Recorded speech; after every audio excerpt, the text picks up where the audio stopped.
ask you this, and then I'm sure this can bleed into the scent. But for my benefit and anybody that's watching or listening, I'm sure. I mean, our podcast is just your average hunter, and that's like me.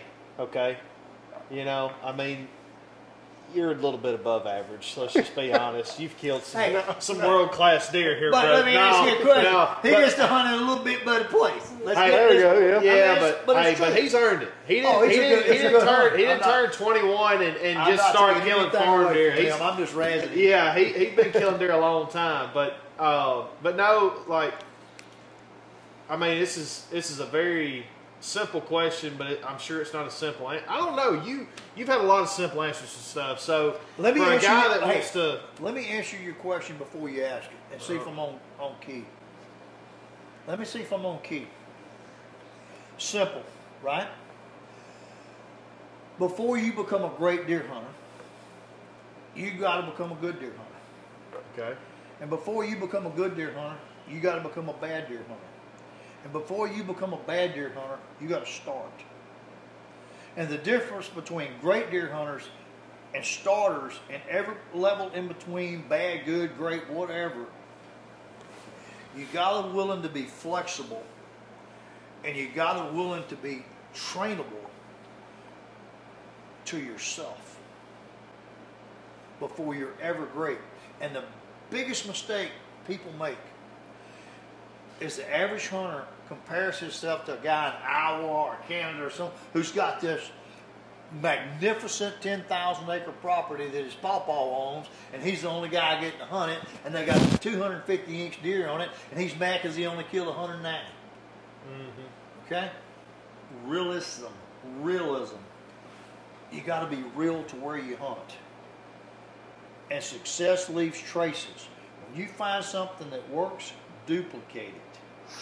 When you find something that don't work, guess what? Run from it. Does that cover your question? No. So, but that was good. That was good. Just no, it probably does. I mean, I was going to ask you, like, you know, what are some of the key things that you look for?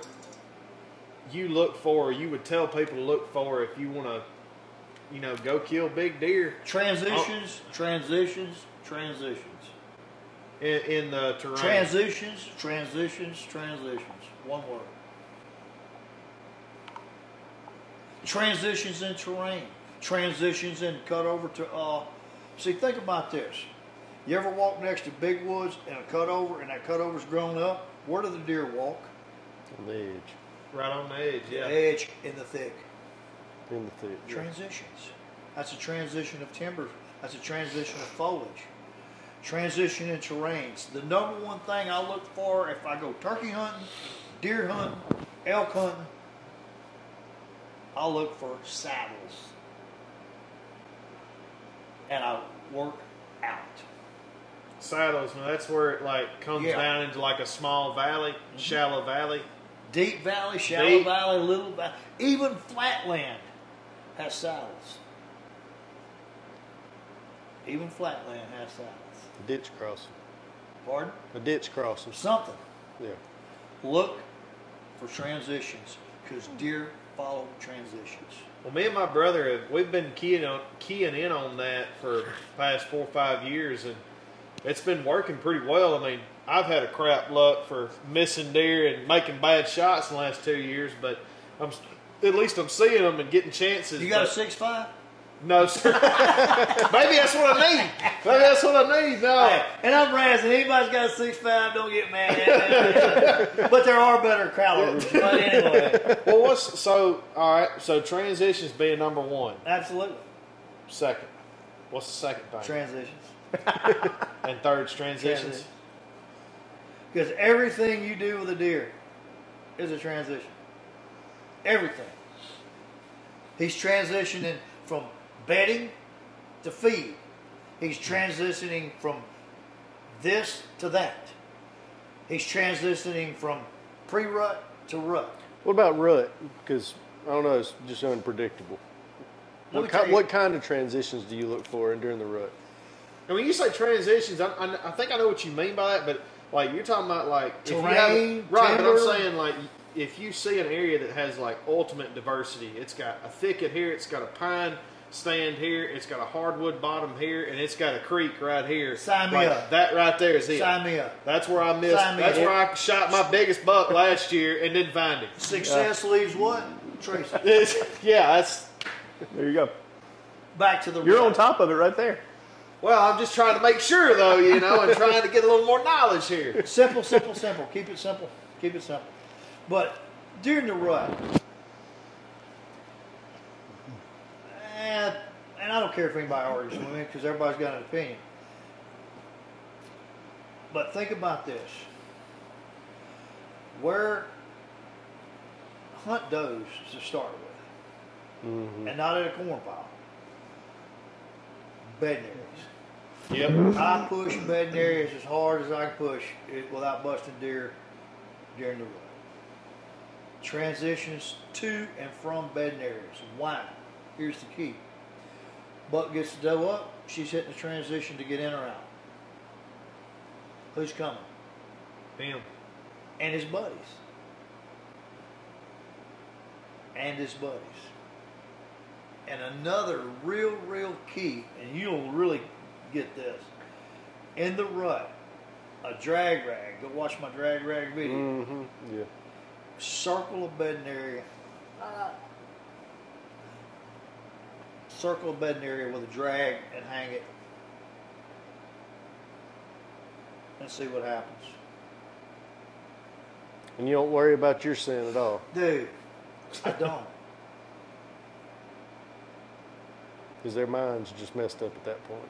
Dude, I hunt in a different world than everybody else. Or not everybody. I know a lot of guys a lot better hunters than I am. But we hunt in a different world. That's what I'm asking, man. Give Because us the world. Give us the world. The world that I know some guys that are phenomenal. They have opportunities to kill big deer, and they kill big deer because where they get to hunt. But they pass up deer of a lifetime for most people. Kind of reminds me of, I watched a podcast with the DeQuistos, and they just bump deer out of their beds, and then don't matter. And why does that matter? They're going to come back. Sooner or later. Yeah. I think this. Do I use a lot of things for scent killers? And I'm not going to advertise for any company here because I use something that. There's only one company out there, in my opinion, that has a scent killer worth buying, and I won't mention their name. But more into scent killing, I'm into scent disbursement. Let me tell you what I mean by that. If a deer smells so many parts per million of you, it's an alarm signal. It's like a fire alarm goes off in his head and he blows and goes, right? Or doe blows, stomps. Right. If you can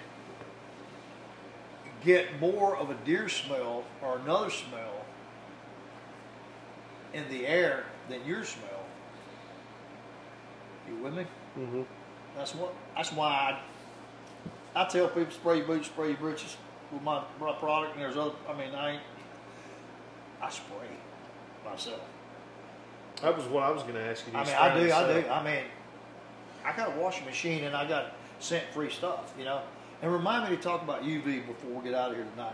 But the big thing is too. There's a lot of products out there that say, "Oh, we eliminate. You can hang this thing up here like a 110 air conditioner, and you'll never get smelled." I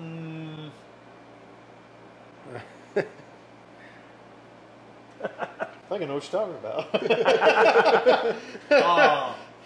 First of all, if you read the science on that, you'd run from it. But anyway, I'm for everybody in the hunting industry to make a living. But seriously, become what you want to hunt, and when you become what you want to hunt, I can't tell you at the deer, we've had trail us to the stand. You've had it. You've seen it. Yeah. It's all in what you do and how you do it. And do I believe in scent-free clothes and scent-free washes and all that stuff? Absolutely. But I'll tell you what's more important than that, especially early in the morning, cloudy days, and late in the evening. If your clothes aren't treated for UV, You look like a blue light bulb sitting in a tree. Do the research on it. Do the research on it. That's why they walk around and all of a sudden they look straight up at you. You look like a neon billboard. I see you up there. Gotcha. If you're using any brand name laundry detergent, you're ruining your hunting clothes. Well, I tell you this. I just made a video about this. You're It running did your pretty hunting good. clothes. Did like 4.5 million views on Facebook, and it was about my wife washing my hunting clothes. I'd have just.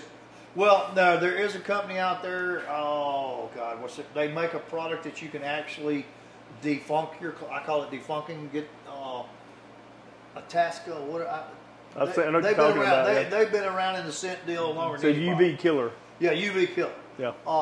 And not the kind you spray when you got to wash with it to actually work. Mm-hmm. But that to me, being UV free, because here's the thing. How often have you hunted that there's not wind or not a thermal? I don't know anything about thermals, but You I better know learn. very, very little about wind. Crank it up on thermals. Thermals will bust you way before wind will. And here's why. The wind, as we used to say in Texas, is your friend. You got a 35 mile an hour wind. Do you know how narrow Right. your path of scent is? Right. If you got a thermal rising or falling, you know how wide your scent smell is? Wide.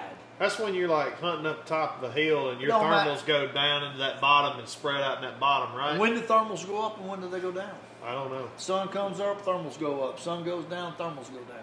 In the evenings they drop. In the morning it rises.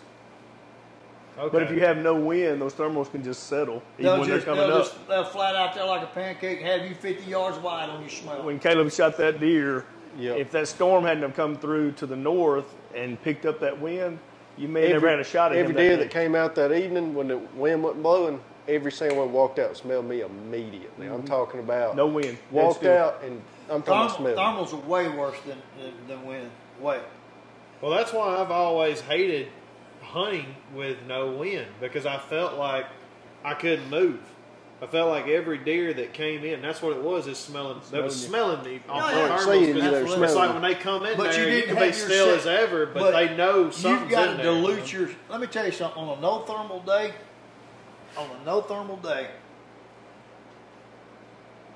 I'm going to wear this out on me. And about every 2 hours, I'm going to spray with it. No, I ain't taking the whole bottle. I'm just pick. Constantly. Tell me that doesn't smell exactly like a whitetail deer. That's what a whitetail deer smells like. Yeah. Let me smell it. I love Exactly. the smell of it. Dang.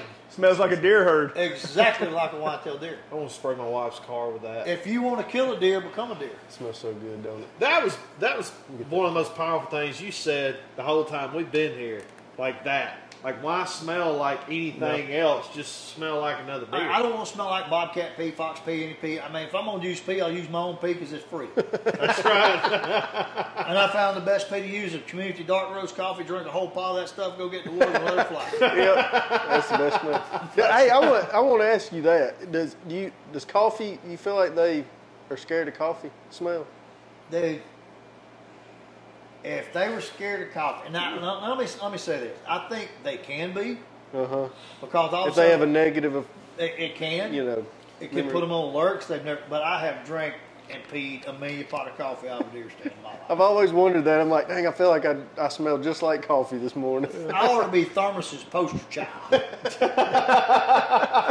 Yeah, they ought to send me a few of them. And community dark roast. Matter of fact, what's so funny? Everywhere we go, I carry coffee with me because you can't get what I drink everywhere.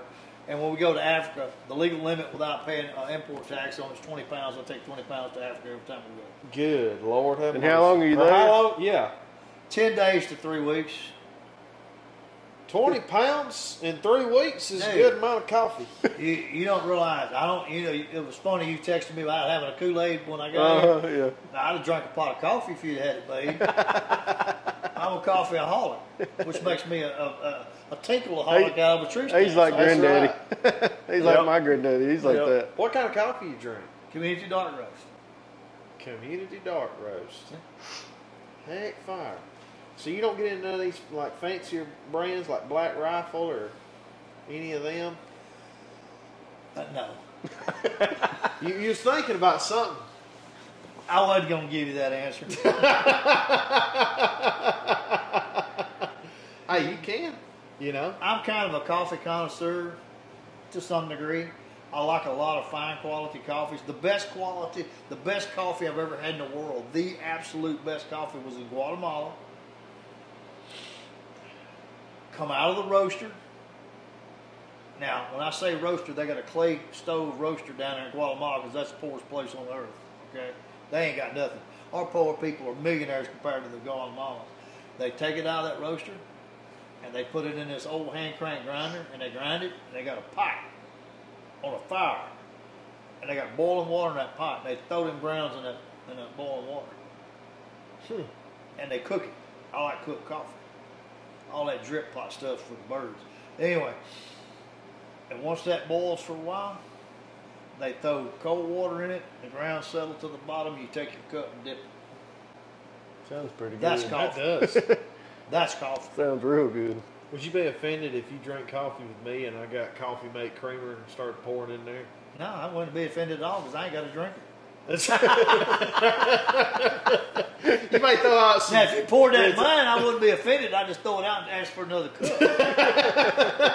Like That's a true coffee drinker right there. Like that guy on that fake bacon commercial. Here, I'll have another piece, throws it in the trash can. Here, let me have another. Oh, that's Ron on Parks and Rec. That's right. Heck yeah. Nick off. Say, well, I don't want it. Here, you can have it. Yeah, that's right. But, you know, the whole scent thing out there is if you're going to use any scent, use it get a scent based on glands. Yeah, I got scents, and my scent works. Y'all have proven it. You've killed deer with it. You've killed deer with it.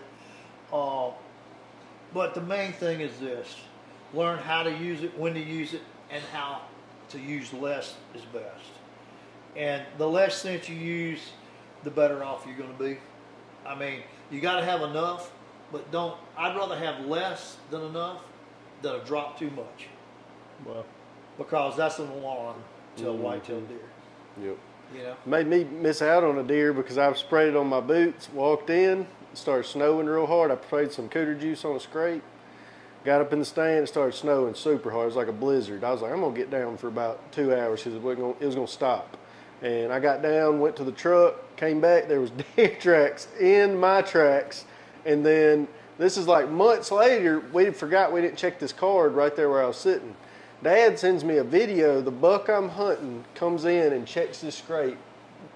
I'm talking about 15 minutes after I got out of the stand, just standing there. We had on video mode, standing there. Yeah. Checks the scrape, and then walks off and never saw that deer again. Didn't get any more pictures next year or anything. I could have killed him at like 20 yards. Yep. Well, I'm sold. Yeah. You know, a gallon of this stuff. Well, we started using Rookham juice about 2 years ago, I guess. Or maybe 3 years ago. 3 years ago. Yeah. And so just give us a little bit of background on the Rookham juice because everything we've used it has worked. Oh, yeah. The Rookham juice, I use this, I put it out, I keep it out 365. I'm running scrapes. A little public land, well, a lot of public land, a little private land. I got scrapes right now with buddies of mine. We're probably running 24 states right now. We got scrapes going in right now that I know of. And if y'all, I mean, we do, yeah. Yeah, I mean, and I ain't counting y'all, even though we got scrapes going to Mississippi. I know y'all gonna do some in Mississippi, probably Tennessee. Tennessee. Yeah. This is just simply based on the glands of a buck. And here's something interesting that 25 years ago, everybody thought all the scrapes, 85% of the scrapes were made by mature bucks. Now that trail cameras have come along, we've learned that 85% of the scrapes are made by does and young bucks. You said does? Does make scrapes. I've never seen that. I get does and scrapes every day. Everywhere we put the Rookham juice, I'm talking about. we've had does using the scrapes as much as we have bucks. Oh yeah. Because now you're focused in and getting pictures, and now you're getting the data. Exactly. See, we never had the ability to get the data. Yeah. And so going back to the age structure of the bucks, do you feel like the 3, 4, 5 and older are more pawing the scrapes more than like a 1 or a 2-year-old? Oh, I've seen does dig them out. Really? Okay. But during the rut, pre-rut, let's focus on pre-rut, rut, post rut, that 20 days, whatever, take a few days or take a few left. The dominant bucks, I've seen old ridge rows that a dominant buck will just go down and make. Y'all call them scrapes, but I've never seen a deer scrape the ground. I've seen them paw the ground. I grew up calling them paws. Gotcha. Now, all you woke up people call them scrapes. I don't y'all get over that stuff. But show me a video of a deer scraping the ground, and I'll show you 100 of him pawing. But anyway, and you know why deer paws a scrape? The glands in their feet. Absolutely, he's putting it down his scent. He's putting down his scent. Did not know that. Absolutely. I thought he was putting down his scent. I thought he was scraping the pee, and that's how he was putting the scent down. Watch a deer. Just because he goes and gets in that scrape, he's still everywhere that deer goes. He's got his scent. He's putting out scent. I've noticed they straighten their legs out Absolutely. too, so they're probably pressing it. Pressing it down. Oh, wait. I got a question about that. Reminded me of something when you said that. So you mentioned earlier about you want to see a buck trail or a buck track or whatever like that. Always. There's always controversy around. You know, you can't tell a buck track from a doe. How do you tell that? I hit the hammer. Right? I hit the head on the nail gun. Deal. Now you shot it off the side of the wall. Let's do it. Yeah. You don't even know how to use a hammer. He's got one of them battery operators. Peace now. You need to go get you an old bluegrass, and you look that up one day. There's a lot of ways old timers looked at deer trails. Typically, a doe has very pointed hooves. Typically. Is it 100%? Nothing's 100% in a whitetail. Buck has more of a rounded tail. Buck drags his back foot where a doe don't. I heard that bucks step in the tracks. He'll look for that. What'd you All say? y'all out there will start looking for that. Like when a track and then a drag behind. He'll just barely drag it. Never heard that. I heard one time that a buck will step in his own tracks and a doe won't. Like if you see a double track like that, have y'all heard that too? Yeah, I've heard it, seen it, but it works both ways. But typically, does have a more pointed track, and a buck has a more rounded track. And unless you're in a northern state, you know, around here anyway, our does are smaller body deer. They're not really heavy enough to splay that hoof out. Whereas a bigger body deer, a heavier body deer is going to leave a bigger track. So he's going to splay that hoof out, and you're going to have that wider splayed out track with the buck most of the time. Now, I've heard of people say they see does in the north, you know, or Midwest, and they see a doe with a splayed out track. That may be a 200-pound doe. Right. I've seen tracks here that were literally like that, and I know that ain't no doe. That's a buck. Exactly. But I'm just saying, I was wondering if there was. He's in motion. What about the dew claws? Does have most time they have them too, but you see it in a buck track mainly. But they're not. The does aren't heavy enough to press the dew claws in the ground like the buck is. Yeah. Usually. They all are if they're running. Yeah, there you go. And the dirt's soft. I was supposed to say, if you're in like a muddy area or something like that, where it's people today. I don't know of 1 out of 100 that studies tracks. There's deer tracks. Mm-hmm. Do you really study deer tracks? Honestly, do y'all really study deer? When I grew up, my dad tracked deer through the woods. We sat there and we looked at tracks. Dad said this, and that, and my daddy went and killed the deer. Okay? Different era, different time, different people. True. Yeah. But good point. All the old timers track deer. Mm-hmm. I'll tell you something else, too. All these blood tracking dogs. That scent gland, yeah. My buddy John down in Starkville, that's what he trains his. When they're crippled. Yep. That's why that dog goes to them like that. It's a more wounded smell. Yeah. Makes sense. Yep. And but see, here's the thing: don't believe nothing this old redneck says. There's too many people out there that actually are tax dollars paid to go research all these whitetail deer. It's a phenomenal amount of study. One of the biggest blessings I ever had in my life. I got to work with the head of the. I had a lease on one of the ranches in Texas out near Brady, And we, on that particular ranch, is right at, I forgot, 10,000 acres. And the head of the whitetail program for Texas at that time, this was one of his MLD3 pet projects. And I got to work with him for several years. And one of the most incredible, and this guy's got a PhD and multiplied this and that, and more study on the actual real field study on whitetail deer than any man I'd ever met. And we was riding around in my truck one day going to look at doing some survey work on deer. And we seen a group of deer. When I stopped, we was looking at them. It was all does and fawns because it was like September. We was looking at these deer. And he turned around and he looked at me and he said, "You know what, cuz?" I said, "What?" He says, "I got a doctorate, a PhD, and all this study, been on thousands of hours of field studies, years of this, that, and the other." And he said, "Let me tell you what I've learned about whitetail deer is we know about this much." Now, coming from, I think, the most studied guy on whitetail deer in America at that time, that's a heck of a statement. Right. So, to summarize, basically, if you quit learning and quit studying, you're just another guy sitting in a tree with a gun all day. What do you think about what old Dr. Fitzgerald said about, I saw an old video of his, he said, I don't even think deer know what they're going to do when they get up in the morning. They just do. A deer is not smart, but he's survivalistic. If he's smart, he'd never come back to the corn pile. Right. He'd never go back across the road. Right. He'd go get the biggest thicket with a water bowl and stay there if he's smart. Right. But he's survivalistic. He has to eat numerous times a day. Right? Six times a day, something like that. He has to eat. Yeah. He has to sleep. And he has to survive.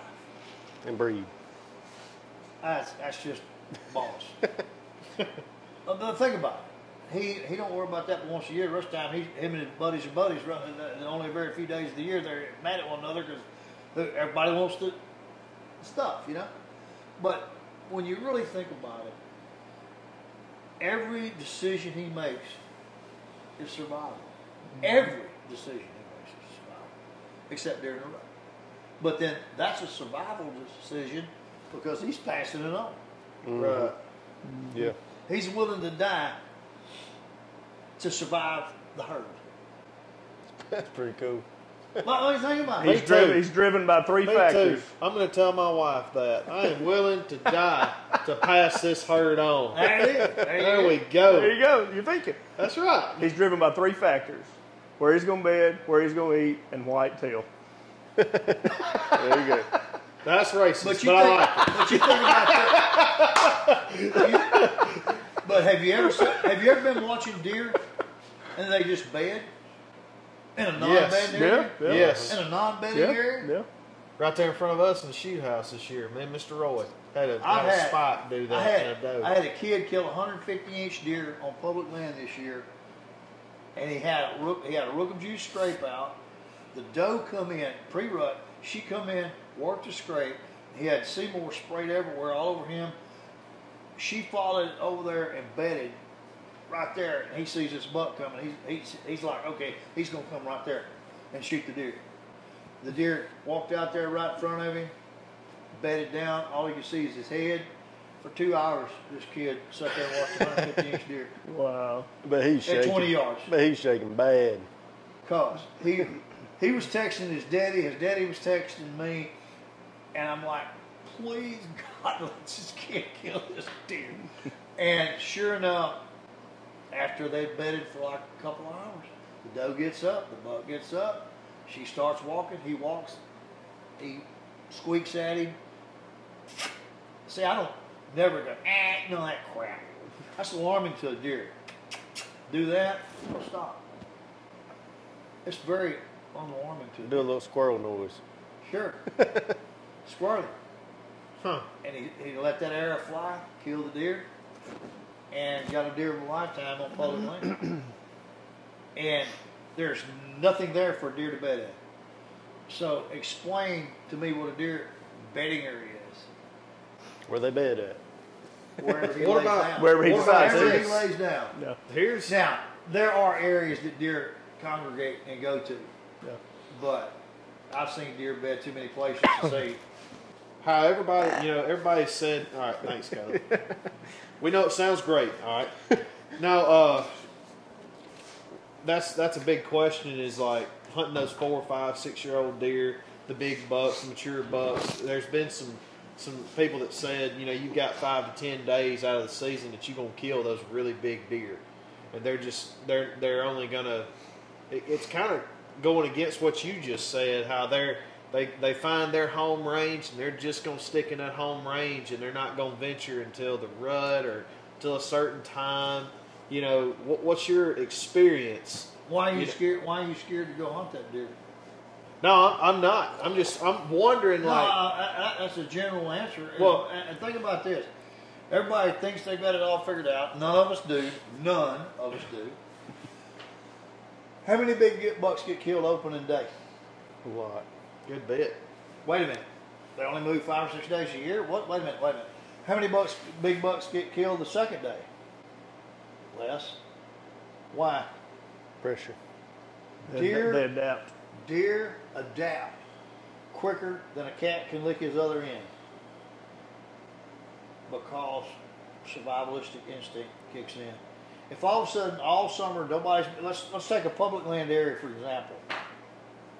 All of a sudden, been just a few people through a public land area, and then all of a sudden, here comes opening weekend, and it's doe day rifle. 14,000 trucks and 28,000 people show up in an army of orange. Walking through everything and everywhere, beating and banging and dragging everything in the world. What's those deer going?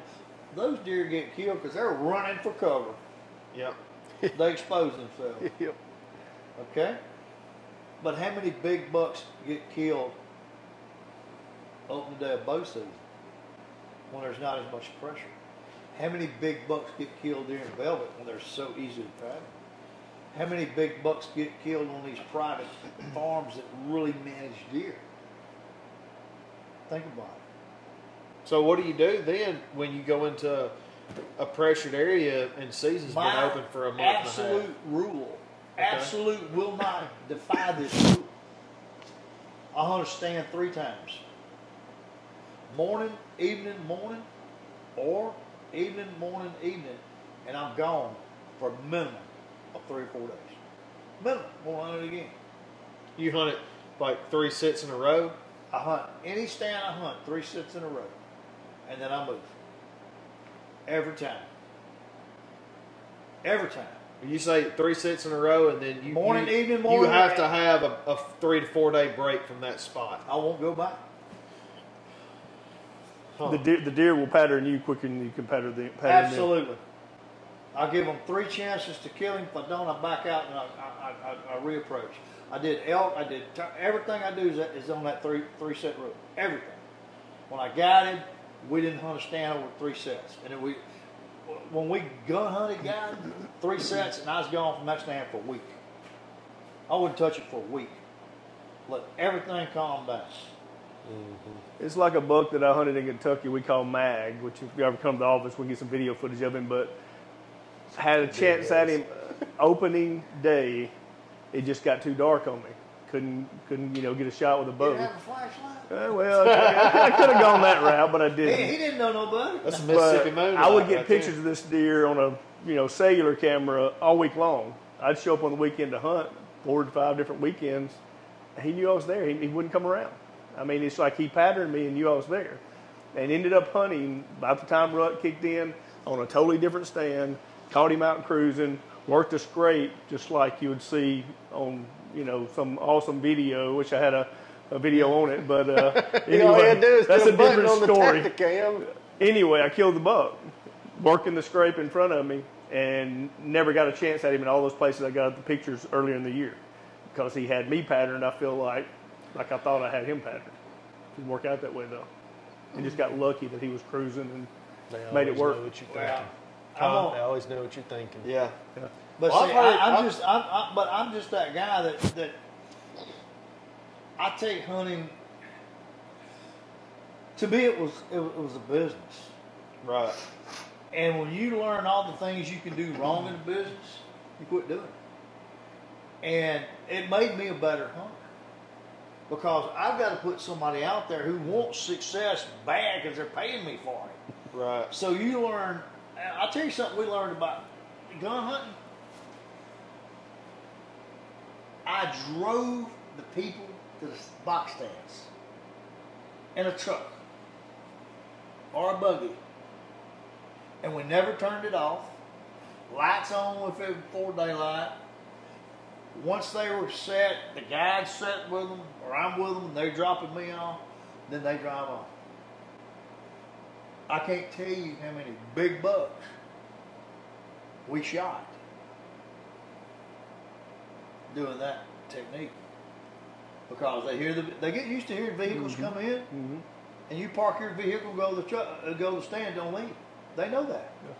Drive in, drive out. You got the hunter and the guy in the stand. I would not allow it to go any other way. Yeah, I heard a lot of people never slip to a box stand or stand or anything like that if it's where you can drive to it. Farmers using tractors to just drop you off, and they never think anything of it. The county record in Edwards County was killed by one of my best friends who came out to hunt with me in Edwards County down in South Texas. That year, it's been broke several times, but we had it that one year. I got one of my guys to drive me and him to the stand, 2:30 in the afternoon. Rut's going on. He's like, man, we're going to blow this up. I said, dude, let's go. They take my Suburban, drive us out there. We get out. We get in the stand. I'm watching the Suburban leave. And I turned around and I looked and I said, shoot him right now, Michael. You ain't got another minute. And there's 17 points standing there looking at us, watching the truck leave. And he picks up his gun and made a bad shot, but we found the deer. Golly. Watching the truck leave. 2:30 in the afternoon. Yep.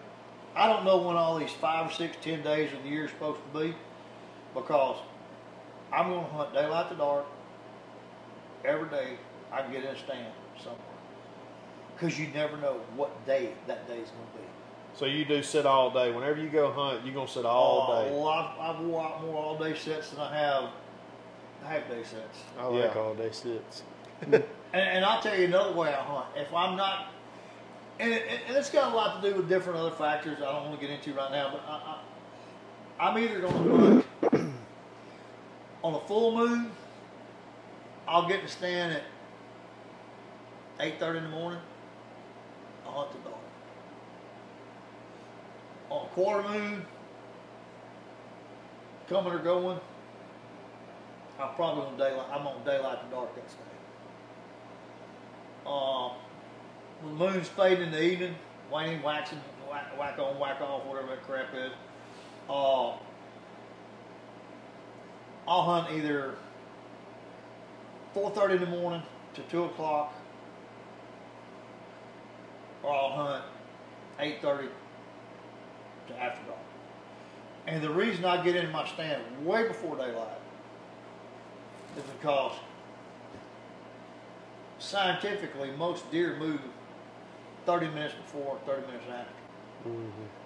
So if you're piddle dicking around in the woods 30, 45 minutes before daylight, how many deer are you blowing out of there that you know?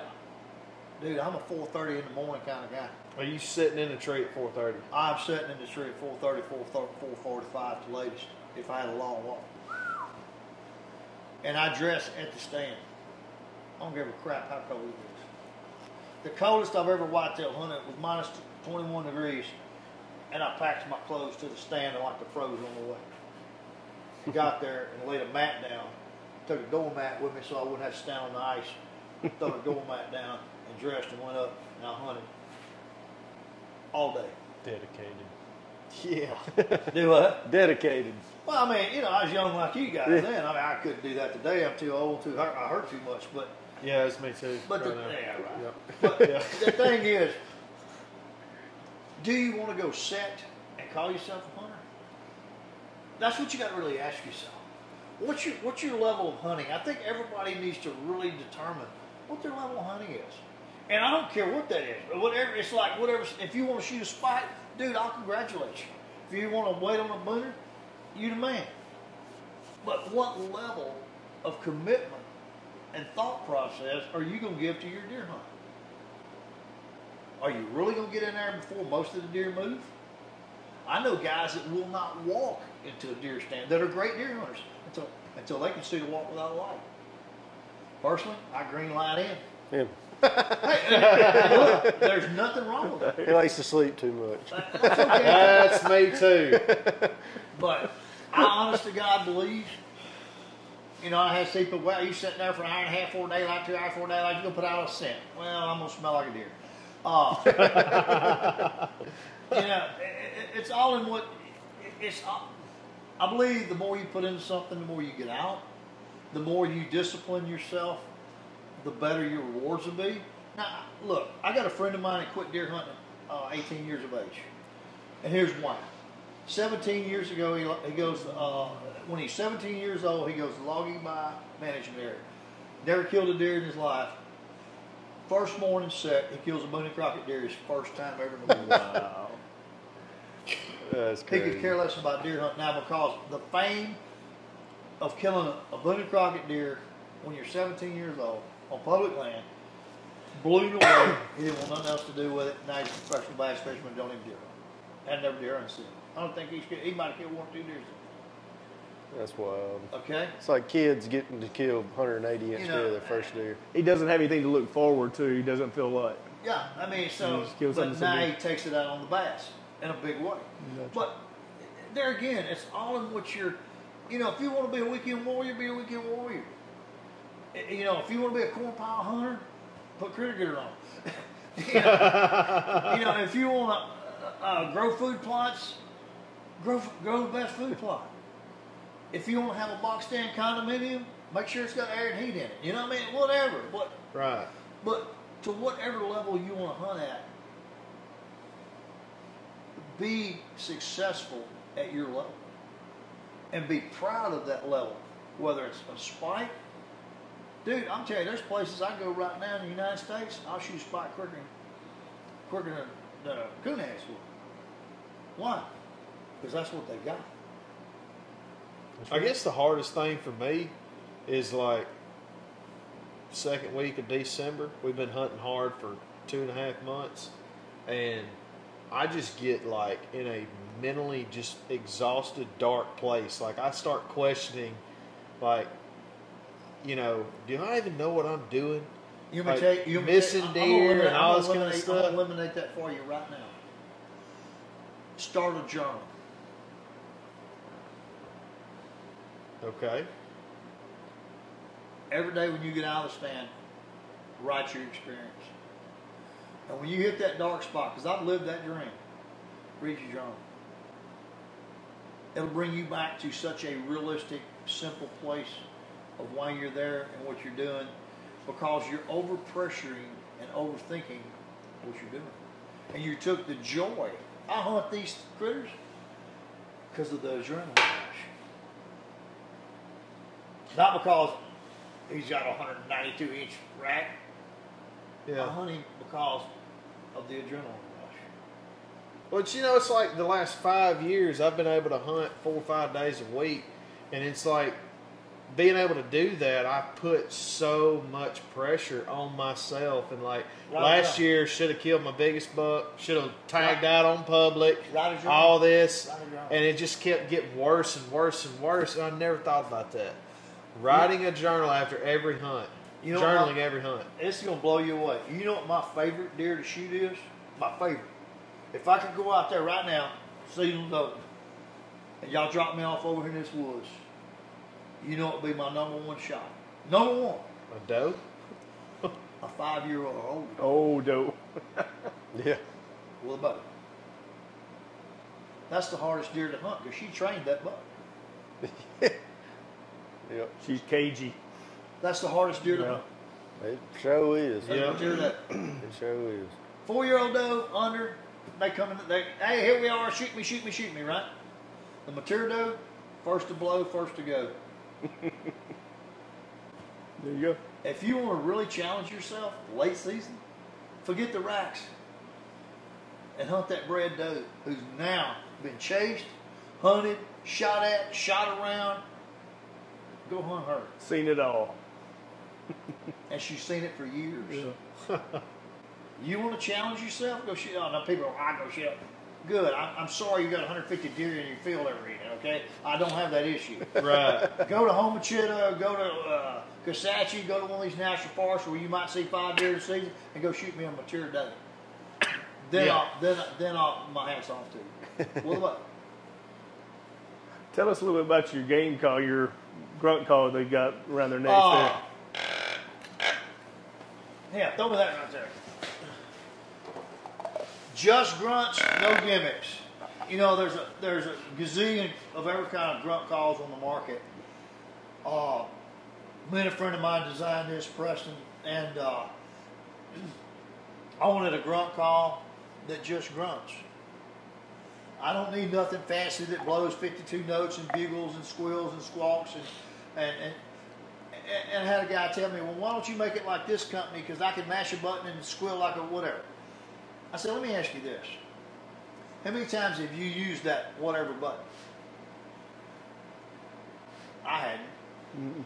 Most people don't. Oh, they'll try it when they get it just to see the different tones. But when you're in the woods and you're in combat with a deer, or you're calling blind, which I'll do that, I'll want to sound simply like a deer. I want to be able to soft call, loud call, blow it, pull out your weenie and blow it.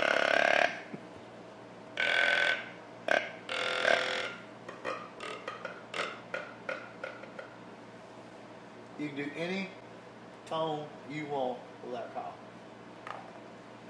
So, just grunts, no gimmicks. I like it. And it's tone, and we tune those calls. They're ready to blow. You don't have to do anything to it, but go use it. And that's something else too about calling deer. I think until you mess up a lot, you'll never learn how to call deer. And even when you get good at calling deer, you're gonna mess up a lot more. It ain't ducks. You know, there's ducks. You know, you either work them or they're flared, right? Right. Or they're hightail it out of town because they've been shot at too much.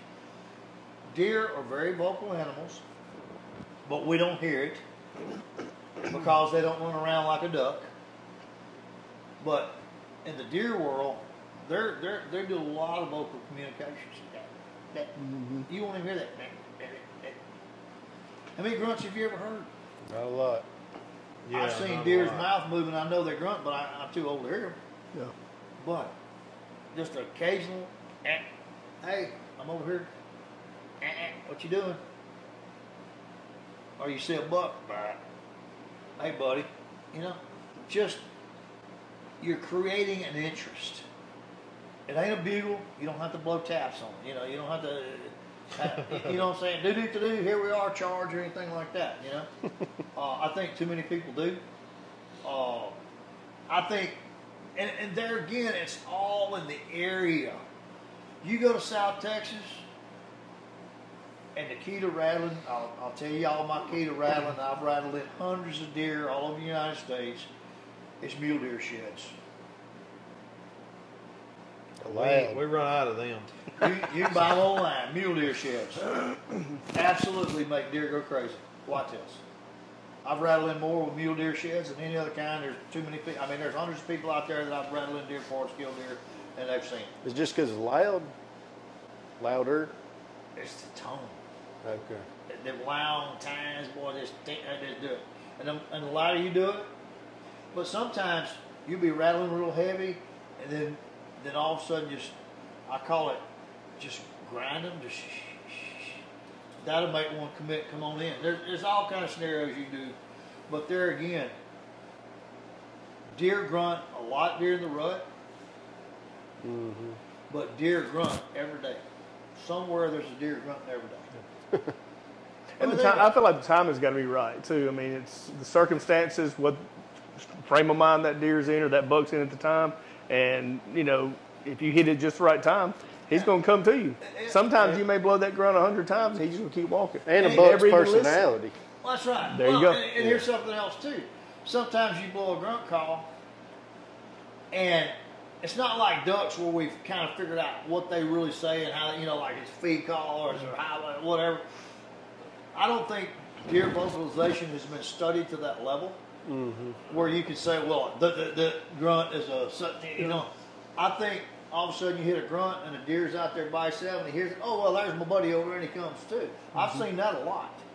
I've just hit it, oh, and here they come. They pick up their head and here they come, they're looking. Okay, what's them on alert? But, here they come.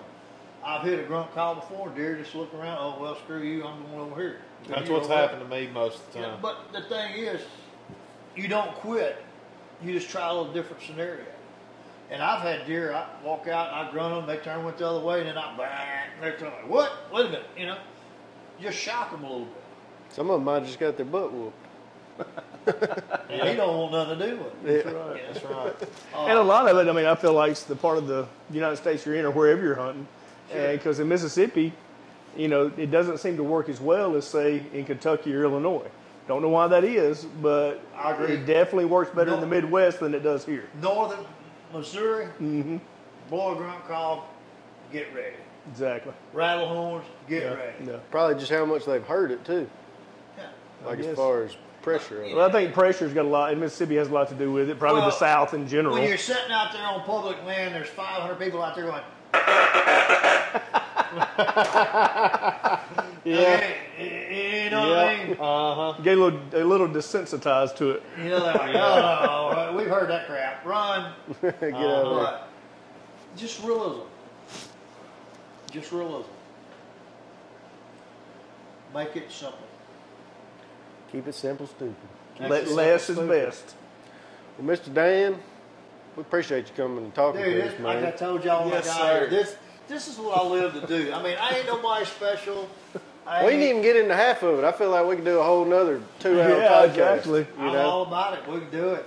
So next Wednesday at 6:30. He'll make that 6-hour drive. Next Wednesday, I will be preparing for a meeting on Thursday morning, and then I got to do a big dinner on Thursday night. Friday morning, we'll be at the U.S. Opens. Saturday morning, I'll be at the U.S. Opens.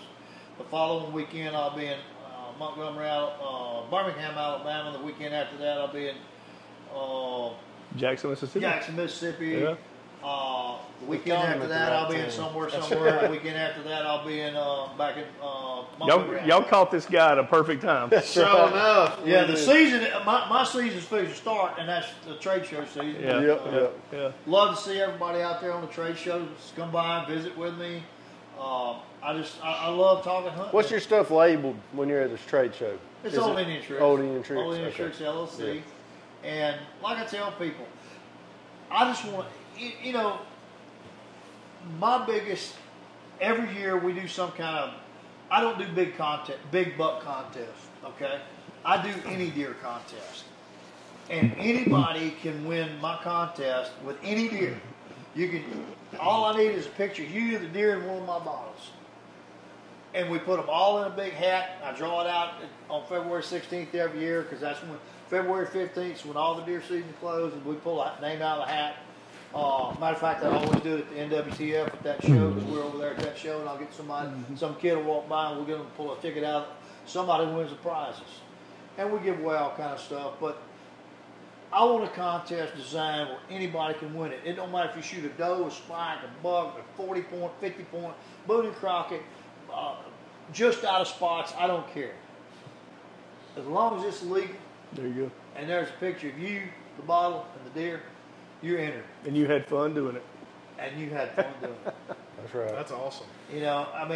Last year, a guy out of Alabama, and I had a lot of other companies that just throw products in on the deal last year. We gave away around $5,000 worth of stuff last year. We gave away a bow and all kinds of stuff, and had a tree stand company ship me a big.